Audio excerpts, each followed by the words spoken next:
Hi friends, ಇವತ್ತು ಮಂಗಳೂರು ಸೌತೆ ಪಲ್ಯ ಹೇಗೆ ಮಾಡೋದು ಅಂತ ಹೇಳ್ಕೊಡ್ತೇನೆ. ಮೊದಲಿಗೆ ಈ ಥರ ಸೌತೆಕಾಯಿನ ತೆಳುವಾಗಿ ಕಟ್ ಮಾಡಿ ಇಟ್ಕೊಂಡಿದ್ದೇನೆ. ಇವಾಗ ಬಾಣಲೆಗೆ ತೆಂಗಿನೆಣ್ಣೆ 4 ಚಮಚ ಹಾಕ್ಕೊಂಡಿದ್ದೇನೆ, ಸಾಸಿವೆ 2 ಚಮಚ, ಉದ್ದಿನಬೇಳೆ 1 ಚಮಚ, ಒಣಮೆಣಸು 2 ಹಾಕ್ಕೊಂಡಿದ್ದೇನೆ. ಫ್ರೈ ಹಾಕ್ಲಿಕ್ಕೆ ಇಟ್ಟಿದ್ದೇನೆ. ಆಲ್ರೆಡಿ ಫ್ರೈ ಆಗ್ತಾ ಇದೆ. ಸಾಸಿವೆ ಚಟಪಟ ಅಂತ ಇದೆ.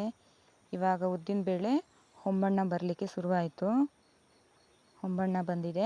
ಇವಾಗ ಸೌತೆಕಾಯಿನ ಕಟ್ ಮಾಡಿದಂಥ ಸೌತೆಕಾಯಿನ ಹಾಕ್ಕೊಳ್ತಾ ಇದ್ದೇನೆ. ಸೌತೆಕಾಯಿ ಹಾಕಿ ಇದಕ್ಕೆ ರುಚಿಗೆ ತಕ್ಕಷ್ಟು ಉಪ್ಪು ಹಾಗೂ ಬೆಲ್ಲನ ಹಾಕ್ಕೊಳ್ತಾ ಇದ್ದೇನೆ.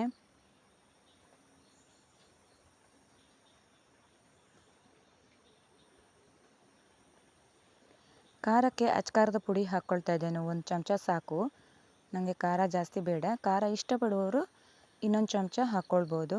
ಹಾಗೆ ಜೀರಿಗೆ ಕೊತ್ತಂಬರಿ ಪುಡಿನ ಹಾಕ್ಕೊಂಡಿದ್ದೇನೆ, ರುಚಿಯಾಗಿರುತ್ತೆ ಹಾಕಿದರೆ.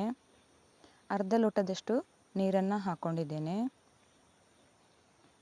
ಎಲ್ಲ ಹಾಕಿದ ನಂತರ ಚೆನ್ನಾಗಿ ಮಿಕ್ಸ್ ಮಾಡ್ಕೊಳ್ಳೋಣ.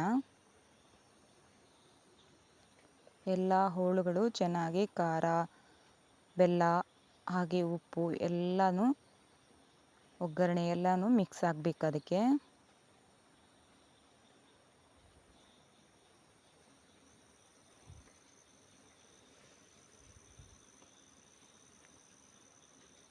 ಚೆನ್ನಾಗಿ ಮಿಕ್ಸ್ ಆಗ್ತಾ ಇದೆ ನೋಡಿ. ಇವಾಗ ಅದನ್ನು ಬೇಯಲಿಕ್ಕೆ ಇಡ್ತೇನೆ. ಮುಚ್ಚಳ ಮುಚ್ಚಿ ಬೇಯಲಿ. ಅದು 10-15 ನಿಮಿಷದಲ್ಲಿ ಬೇಯುತ್ತೆ.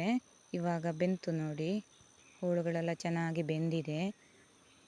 ನಾನು ಸ್ವಲ್ಪ ಹೊತ್ತಲ್ಲಿ ಕಾಯಿ ತುರಿ ಹಾಕ್ಕೊಳ್ತಾ ಇದ್ದೇನೆ.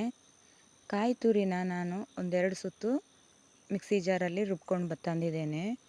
ಈ ಥರ ಹಾಕ್ಕೊಂಡ್ರೆ ಚೆನ್ನಾಗಿ ಅದಕ್ಕೆ ಸೇರಿಕೊಳ್ಬೇಕು, ಇಲ್ಲಾಂದರೆ ಚೆನ್ನಾಗಿ ರುಚಿ ಬರಲ್ಲ. ಚೆನ್ನಾಗಿ ಮಿಕ್ಸ್ ಹಾಕ್ಕೊಳ್ತಾ ಇದ್ದೆ. ತೆಂಗಿನ ತುರಿ ಹಾಕಿ ಚೆನ್ನಾಗಿ ಮಿಕ್ಸ್ ಮಾಡ್ಕೊಳ್ತಾ ಇದ್ದೇನೆ. ಹಾಗೆ ನನ್ನ ಚಾನಲ್ಗೆ ಇನ್ಯಾರೆಲ್ಲ ಸಬ್ಸ್ಕ್ರೈಬ್ ಆಗಿಲ್ಲ, ಸಬ್ಸ್ಕ್ರೈಬ್ ಆಗಿ, ಶೇರ್ ಕೊಡಿ, ಲೈಕ್ ಕೊಡಿ, ಕಮೆಂಟ್ ಮಾಡಿ. ನನ್ನ ಚಾನಲ್ಗೆ ಎಲ್ಲರೂ ಸಪೋರ್ಟ್ ಮಾಡಿ.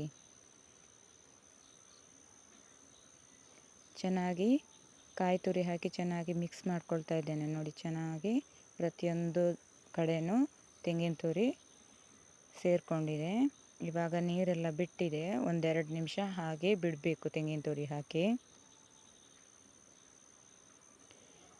ಈಗ ರುಚಿಯಾದ ಮಂಗಳೂರು ಸೌತೆ ಪಲ್ಯ ಸಿದ್ಧವಾಗಿದೆ. ಅನ್ನನ ಜೊತೆ ಸವಿಬೋದು.